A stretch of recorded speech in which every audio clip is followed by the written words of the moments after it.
नमस्कार, स्वागत है हमारी नई वीडियो में।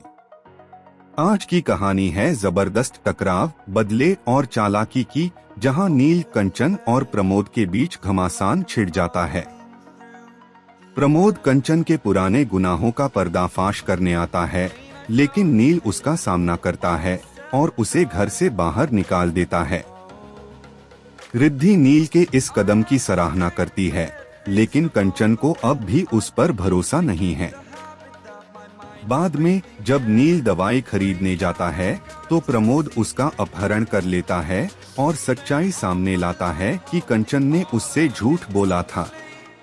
इस बीच परमेश्वरी नील की निष्ठा की तारीफ करती है, मगर कंचन किसी भी हालत में रिद्धि को नील की सच्ची कीमत समझने नहीं देना चाहती। कंचन नील को धमकाती है कि अगर उसने उससे टकराने की कोशिश की तो उसका विनाश हो जाएगा, लेकिन नील बेखौफ होकर जवाब देता है कि उसने खुद अपने दम पर कुछ भी हासिल नहीं किया। वह ताना मारता है कि उसके पिता महेश ने उसे कंपनी दी और असली संचालन तो रिद्धि ही करती है। वह बताता है कि परमेश्वरी ने उसे सब कुछ बताया है और यह भी कि महेश अपने कर्मचारियों को परिवार की तरह मानते थे, लेकिन कंचन की सख्त हुकूमत के चलते लोग उसे हिटलर बुलाते हैं। यह सुनकर कंचन गुस्से से आग बबूला हो जाती है और नील को चुनौती देती है कि अगर उसमें दम है तो कंपनी को सिर्फ 2 दिनों में दोगुना मुनाफा कमा कर दिखाए। नील इस शर्त को स्वीकार करता है और पूरी ताकत से कंपनी संभालने की ठान लेता है। वह चालाकी से रिद्धि को लंदन भेजने की योजना बनाता है ताकि वह उसके रास्ते में न आए। दूसरी ओर सुमति को मंजरी की परेशानियों के बारे में पता चलता है और वह एक सपने में प्रभात को थप्पड़ मारने और पुलिस बुलाने की धमकी देती है, जिससे प्रभात घबराकर जाग जाता है। अगले दिन नील अपनी मां सुमति को चकमा देकर उसके आशीर्वाद लेता है और ऑफिस पहुंचता है।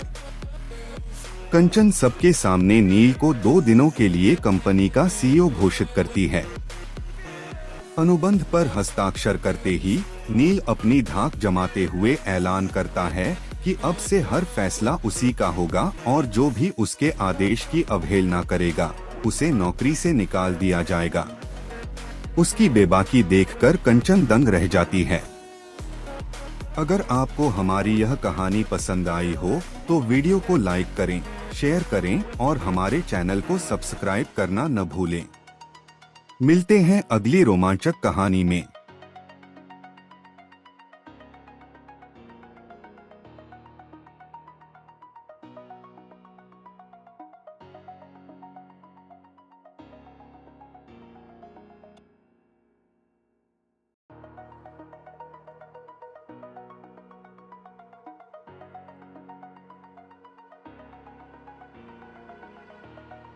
Over the edge, feel like I'm floating.